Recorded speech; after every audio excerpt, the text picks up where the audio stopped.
Here we go. Here we go. Oh shit! God damn it! No! Oh! That's my shit right there! And that's the ticket! And give me the ticket! That's what I want is ticket! Let's go! It seems so good! Here we go! Here we go! On to emotion. Yo, what is going on, Full Heel Podcast? I am coming at you with another episode. This is episode 79. I guess Triple G versus Canelo 2 results. That's what we're going to be going over. UFC Fight Night in Moscow. UFC's first ever event in Moscow, so we'll be going over that as well. Today was Conor McGregor versus Khabib press conference, so that went down today. I'll be touching on that. And yesterday, John Jones was reinstated into the UFC. So he's, we'll get into that as well and my thoughts on it. I don't have much time because I started a little late and I'll be recording with Jeff, an Average Joe, so you guys can check me out on there as well. Check out Talk is Deep. I'm always on there with my boy Quadro, talking about random stuff, just chilling, podcasting. So check that out. Talk is Deep on the Red Ribbon Army. You can look any of those tags up, you'll find them. Let's see, what else? Check out the Rewrites. They're doing a show, I think, probably tonight. But got work tomorrow, got a podcast.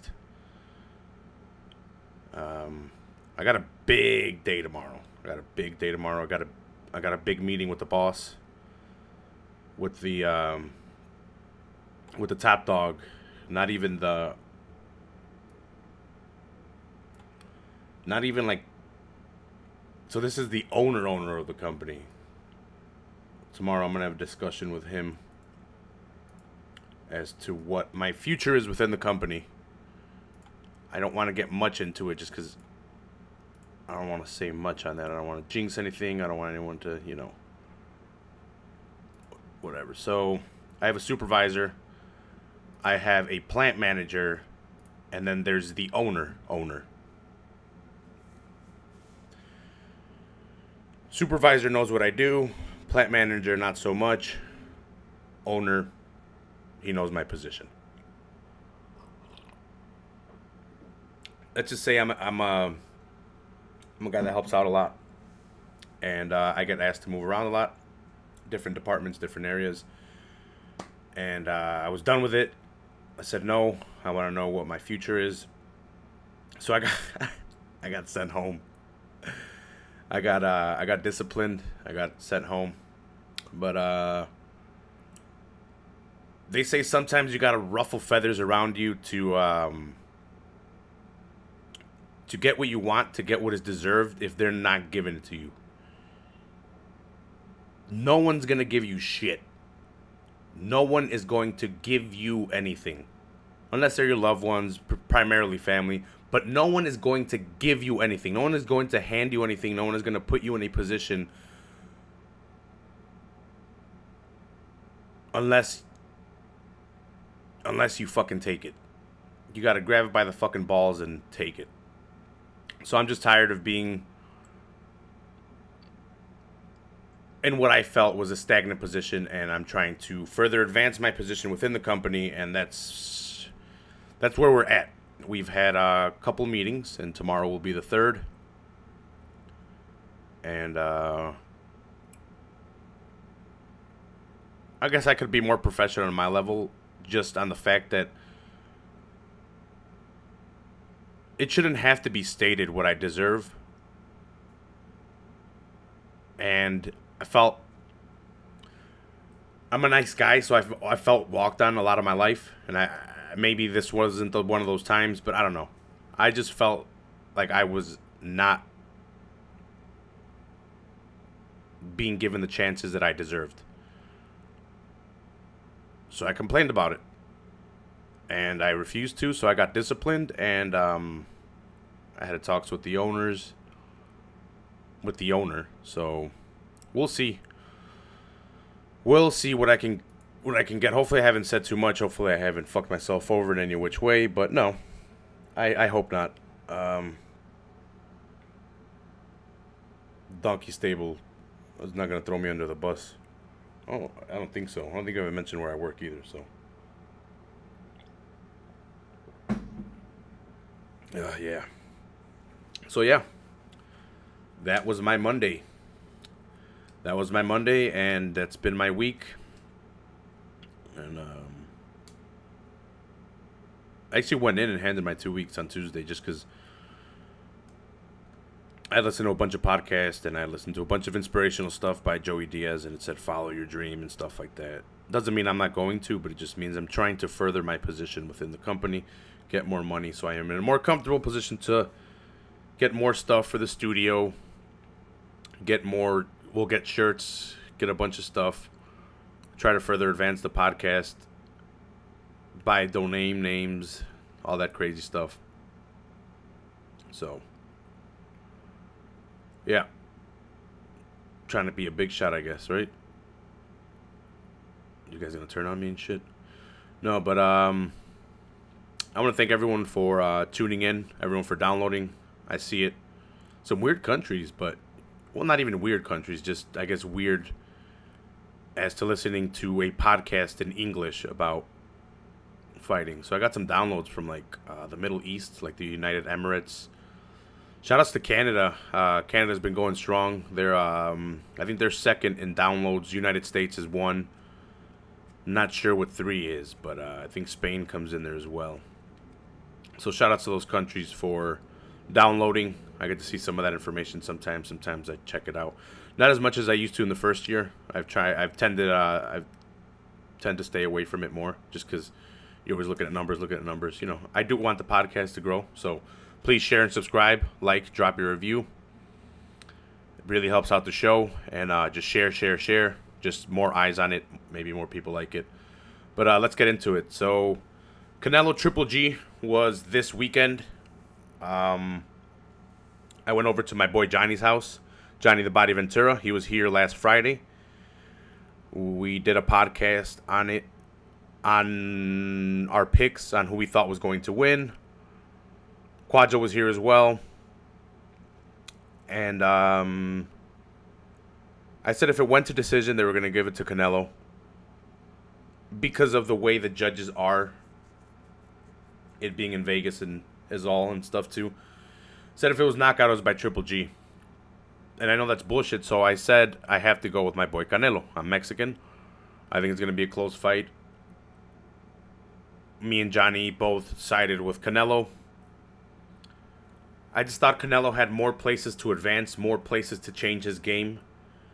Opposed to Golovkin, which was going to come forward and try to establish his jab and land his power shots to knock out Canelo, cut off the ring, have Canelo backpedaling the first fight. But this time with a knockout and a more, well, not a draw, because the first one was a draw. I don't know if the first one was a draw.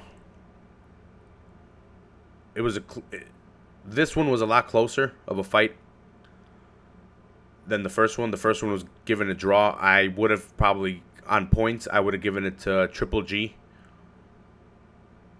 This second fight, Canelo Triple G 2, I'm 100% fine with the decision. I had Canelo winning. I had Canelo win, not only picking him, but I also had Canelo winning that fight. Canelo from round 1 did not backpedal. And I know forward pressure does not win you a fight, but he was landing a lot. Body shots, not so early. He started landing to the head of Triple G a lot more instead of body hunting, which I think ultimately was the game plan. I'm not sure if the game plan was to attack the head right away and not attack the body. But Canelo started attacking the body later on in the rounds. I would say probably third round above. But he caught Triple G with a couple good shots, swole up his face a little bit early on too. It was not looking good for Golovkin early on. I'd probably give the first round to Golovkin. I think second round, Canelo took over. Sorry. A little bit.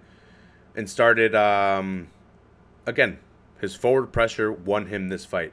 The first fight, Triple G won, but it was given a draw. And I could see why. I like defense. It's not like I prefer defensive boxing, but I appreciate defensive boxing. I appreciate Mayweather's style. I respect Mayweather's style. This is boxing. It's hit and not get, or it's hit and not get hit. That's the point of the game. You want to hit your opponent and not get hit at all. Get out of there with any damage. Mayweather does it better than anyone, and I think Canelo adapted a lot of that after his fight with Mayweather. Leading into it, he was putting more of Mayweather's techniques into his skill set. More of the leaning back, more of the getting against the ropes, more of the side-to-side movement, getting out of there, attacking with the quick right cross after you get out of the shot. He couldn't do that to Mayweather. Mayweather did that to Canelo because, well, Mayweather's the master of it. So Canelo had gotten away with it on other guys just because they weren't as gifted as Golovkin. So in the first one, Golovkin was able to land a lot, and the forward pressure really looked good for him in that fight. So he should have won that fight. For all intents and purposes, he should have won that fight. He landed the jab and a lot of power shots. In the first round, in the first fight, no one really went to the body. Not to say that there was no body shots, but it didn't seem like that was their main goal. It seemed like they were both there to knock each other out. That wasn't the case. So this one, like I said, Canelo started forward pressure the whole time. He was not backpedaling. He wasn't scared of Golovkin's power anymore. He had felt it for the first fight for a whole 12 rounds. So he was going to try to walk down Triple G. So he was coming forward and not necessarily landing a ton of jabs. He was more counterpunching as well, getting in there with the jab. Triple G was trying to establish his jab, but he did establish his jab. It just, I don't think the jab should have been in, the deciding factor in this fight. Canelo did get outstruck, but like I said, forward pressure. You're going to be the one that gets hit a lot more if you're the one coming forward. That was the case here. Canelo was coming forward and he was taking that jab a lot. Nothing I thought looked too devastating on him. Maybe later on, I think in the 9th or 10th round, Canelo took some nasty shots. But that's because Canelo kind of started diverting away from the game plan. First couple of rounds, he landed good headshots.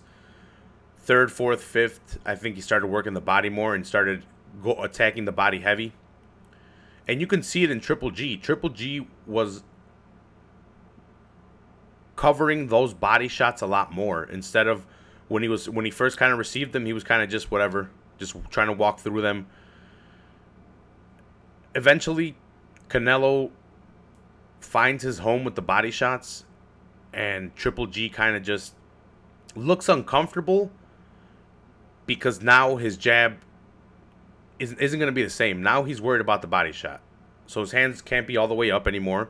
He's got to kind of posture down a little bit more, which we saw that in the later rounds when Canelo was going to the body. We saw him lean more towards that side and take the shot on the arms and establish his arm more on that side to absorb the blows that Canelo was shooting towards the body.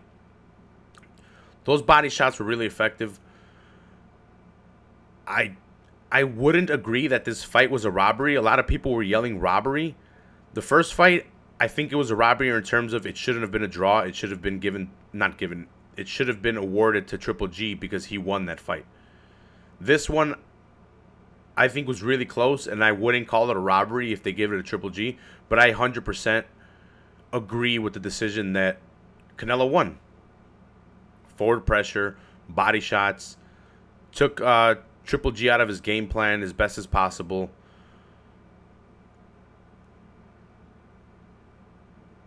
I could see arguments for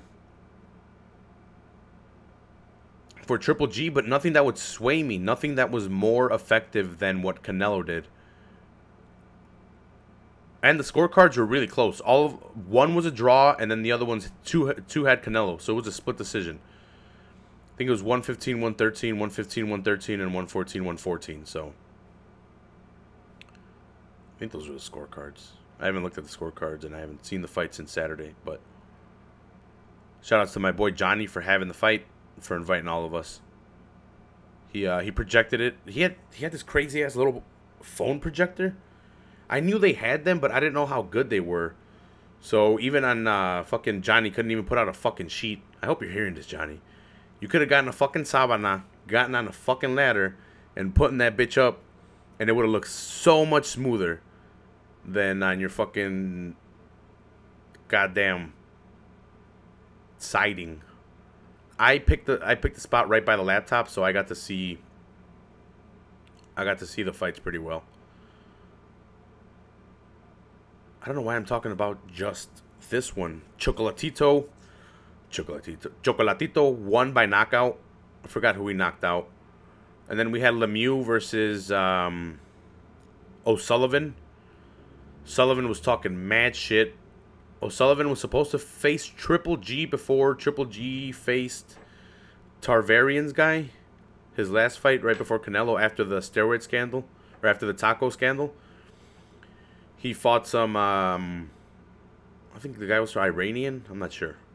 But he was from that part of the country. Triple G fought him. Knocked him out, I think, in the second round. O'Sullivan was supposed to fight Triple G, but that didn't happen. I'm not sure why. Whoever won between Lemieux and O'Sullivan was supposed to face Triple G. Lemieux knocked out O'Sullivan. I believe it was in the first round or second round. It was really early on. I think it was second. O'Sullivan's arms flew up in the air from that knockout, and he just fell forward. Crazy knockout. I missed the other one because that's when I was headed towards Johnny's house. I went a little early. Yeah, because they had to stall a bunch because all three undercards were knockouts. Early. So, all in all, it was a good boxing card. For $90, it was worth the money for the talent that it had in the card. So shout outs to Johnny. I took a 6-pack and some bud. Smoked in front of his house. Chilled, and I took off. That was it. Yeah. So those are my thoughts on Triple G Canelo. I don't know what you guys think. I don't know what you guys saw. I don't know how you guys scored it. But to me, I couldn't be happier. I had Canelo, the crazy Mexican warrior. I'm Mexican. So, yeah. I don't know what's next for Canelo. Probably Lemieux, since Lemieux knocked out O'Sullivan. And it was for the #1 contendership against Triple G. So, we'll probably have him, Lemieux versus Canelo. For Triple G, I heard Chavez Jr. calling him out. I don't know about that one. Seems kind of weird. I don't know why Golovkin would take a step down. An opponent, skill-wise, but not notoriety-wise. So maybe if he wants to make money, he is older. But I would say take the Canelo Triple G 3 fight. It just rolls off the tongue. And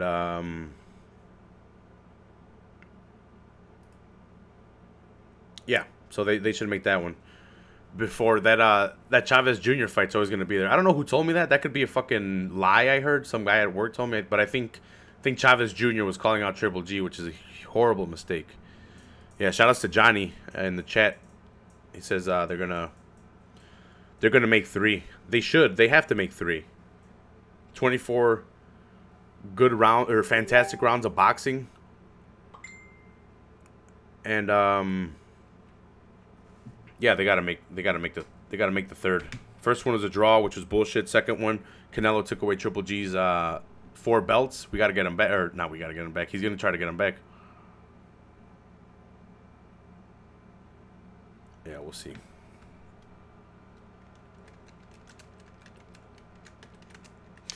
We'll see what goes on with Canelo. But let me move on to UFC Moscow this weekend. I'll stop at the top of the or I'll start at the top of the card. We had Mark Hunt versus Alexei Olynyk. Pretty much a striker versus grappler. There in no way did Mark Hunt want to go to the floor, and Olynyk wanted to get it to the floor right away. It won fight of the night, probably submission of the night. Mark Hunt was kicking the shit out of Olynyk's leg to the point where Olynyk was already wobbling on it. He was already limping on it. So he went for a shot, grabbed the hold of Mark Hunt's leg. Mark Hunt thought he got away, but Olynyk wasn't having it. Mark Hunt took him down to the floor, took his back and choked him out, and that was that. That was that for Mark Hunt. It was he got caught nasty because he was fighting it, and while rolling away, Olynyk snuck the hand right under his chin, and that was that. That's all she wrote. First round finish for Olynyk. I believe he has 45 submissions. He has a ridiculous amount of submissions. It's not even funny. He's a guy that gets everyone in the Ezekiel choke. That really weird, like, mounted guillotine almost. Not mounted guillotine. Mounted rear naked choke. It's almost like that. I guess that's the best way I could describe it. So, yeah, Olynyk is... Where the fuck's his record? He is 57, 11, and 1. Sambo practitioner from Moscow, Russia. Let's see how many submissions he has. Does it say? Oh, it's not giving me the number. Damn you, UFC website. All right, but yeah, Olynyk picks up a big name on his record. So he moves up in the rankings. Number 8 beat number 10. I don't know how much he would move up anyway, but I think he called out Blades. Blades beat him not too long ago, so we'll see.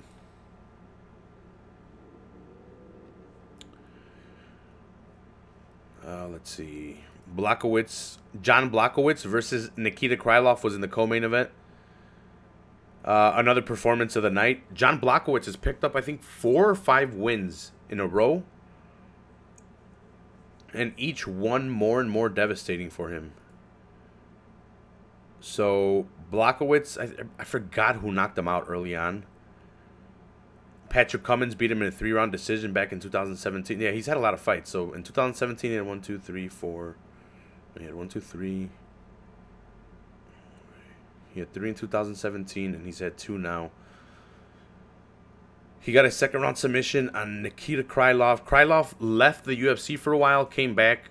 I think he went to go test the waters. I don't think UFC wanted to pay him. So now he's back.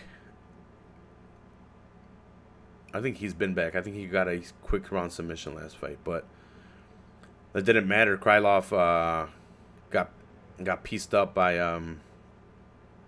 Olynyk, by Blachowicz, and got submitted in second round. So that's that. Let's see. Not much to talk about on that one, I guess. Quick submission. What was the third fight?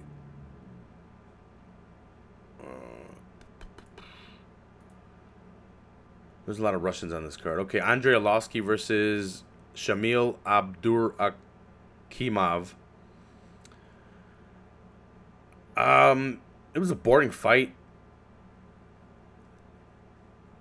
I think who won it? I think Shamil won, if I remember right. Yeah, Shamil won by decision. Arlovsky just wasn't there. He was taking shots, but he just wasn't doing much. And then we had Alex, can't pronounce his last name, Konchenko versus Thiago Alves. Thiago Alves, veteran of the sport. I don't know if you guys remember him. He's kind of old though now, but he started at a young age. But he's got a lot of miles on him. But he got got decision down. He got outstruck. These guys were leg kicking the shit out of each other. You could see the damage on Thiago Alves' leg. You could see the bruises on Konchenko's leg, or whatever the fuck his name was. And yeah, Thiago Alves just got beat by the younger Lion. Then we had Khalid Murtazaliz versus CB Dalloway. So this one was a controversial fight in terms of the referee stoppage. The referee Herb Dean did not come in fast enough in a lot of people's opinions. I don't know what people are expecting from a fight. But I guess, to be honest, it was a little brutal. CB Dalloway was just covering up, and he was just on his side, while Khalid was just landing shots after shot after shot. Vicious shots. And yeah, some of them were blocked, but some were getting through. And you could just tell that CB Dalloway didn't want anymore. He just didn't want to fight anymore. And instead of Herb Dean calling off the fight, he called a round, and then he called the fight because Dalloway didn't want to continue. It was just too much. I wish I had some of that proper 12 to add to this coffee.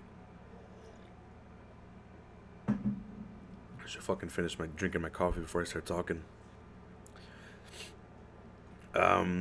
Shit, quick side note. If you guys didn't watch the press conference, well, I'll get it to the end. Let me get through the card. Stupid me. Peter Yan versus Jin Soon Sun. This was a badass fight.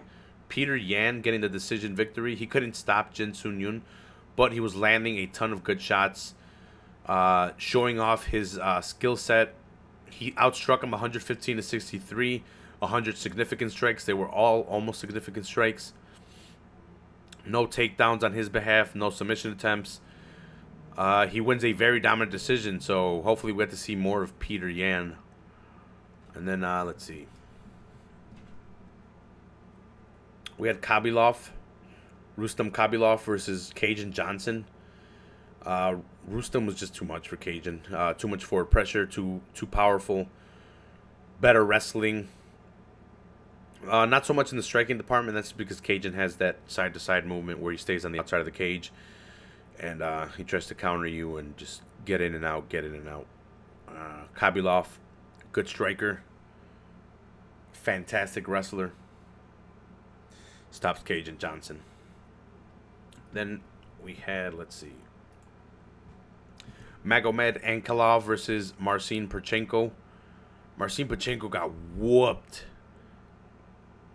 He got laid out nasty. Ankalaev wins by KO in the first round, 1 minute and 50 seconds into the first round. 12 punches landed for him, so it didn't take long for him to finish this fight. So, awesome win. If you guys didn't notice a trend by now, this card was full of Russians. It was in Russia, Moscow. So, let's see. Adam Yanadev versus Jordan Johnson. We had a submission victory for Jordan Johnson. Adam didn't do anything. He didn't get to do anything. He just got dominated by Jordan Johnson. And how many fights has Jordan? Jordan's had a bunch. I just haven't really paid attention to him in the UFC. Yeah. Got 4 passes, 2 submission attempts, 3 takedowns. Too much. Too much. So, let's see. I think I missed that one. Yeah. That was it. Alright, that was UFC in Moscow. So, let's see. I'll get into quick news, and then I'm out of here, because I'm going to go talk UFC with Jeff. So, rest in peace, Kid Yamamoto. Pride star. Huge personality. Great knockouts. Yeah, he died at age, I think, I don't remember, 49 maybe. John Jones is back. John Jones is back from his suspension from Tyrannoball, if I'm not mistaken. The commission deemed that he didn't purposely take any banned substance. So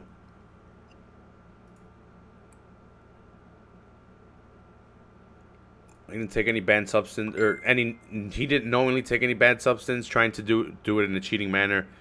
They were still in the system. So he gets a 15-month suspension retroactively, meaning that he'll be eligible to fight October 28th. Which everyone's been speculating that it's going to be Daniel Cormier, or maybe a fight against Gustafsson for the interim light heavyweight title, since it seems like DC's not coming back to light heavyweight. I think he's just going to face Brock, but yeah. So that's what's going on. They had a press conference today. The Conor McGregor versus Khabib Nurmagomedov first press conference. I think they're going to have two. This is the first of two. Conor was super crazy, super wild, cutting his promos, talking shit to Khabib, talking shit about the Russian investor that got put in prison by Putin, making fun of Khabib for asking Putin to pardon his guy. He was talking shit about Khabib in his group. It was just Conor leading the show. I wish we had a lot more interaction from Khabib. More of an Iron Sheik kind of angle, something like that. But we're not getting it from him. It's more ask your friend why I smack him. He tell you. You ask. I no believe. It's just stuff like that, and it's kind of repetitive, and it's not. It doesn't flow with Conor McGregor's antics, and it would make for so much better of a show if Khabib played along. But Khabib's not about that. Khabib's about going in there and wrestling this guy and trying to beat him in that manner. But we'll see what goes on in that. But that was the press conference. Khabib is going to be part, or he's got a vodka out, or vodka. He's got a whiskey out, Irish whiskey. Proper 12, he calls it. That's his whiskey. And it's going to be sponsored by the UFC, so I'm pretty sure it's in his contract. It's probably going to be a free sponsorship. It's going to be on the canvas at UFC 229, so he probably gets free sponsorship for his whiskey. So it just shows you the kind of power that Conor McGregor has. I know he didn't get stock or he didn't get equity in the company, but here we go. Here's a step into that. If they're gonna want to keep Conor fighting and keep a legitimate 155-pound champion, if he beats Khabib, they're gonna have to keep giving him, and keep giving him. It's not gonna stop. And I'm not saying they should stop. That guy's incredible for the sport. He can fight. If anything, he still has Conor Nate 3, so we'll see what goes on with that. With that being said, thanks a lot for joining me. Thanks a lot for dropping comments. Please rate, review, and subscribe on all platforms, on iTunes. Well, most importantly on iTunes and YouTube, so do that one for me. Really appreciate it. Share. Just get this out there. Share it. The more I see it, the better for me. And yeah, thanks a lot for joining me. Check out the rewrites. Check out Talk is Deep. Check out Average Joe's MMA show. Check out all that shit. And yeah, I love all you guys. Thanks a lot for listening. Don't let anyone tell you how much you're worth. You fucking show them. You fucking show them. You show them how much you're worth. You tell them how much you're fucking worth, and you take it, alright? So, thanks a lot for joining me. I'll see you guys next time on the Full Heel Podcast. You guys will do great. I'm sure that I've prepared you for every guy you'll date, and every guy you'll marry, and every guy you'll hate. Yes, the lullabies I sang out of tune, that's probably what did it. Or my twin size mattress that I have since I was 7, that we have to sleep on whenever she spends the night. And if she falls off again, she'll find another guy to like. Yeah, we're just Romeo and Juliet. We're getting drunk.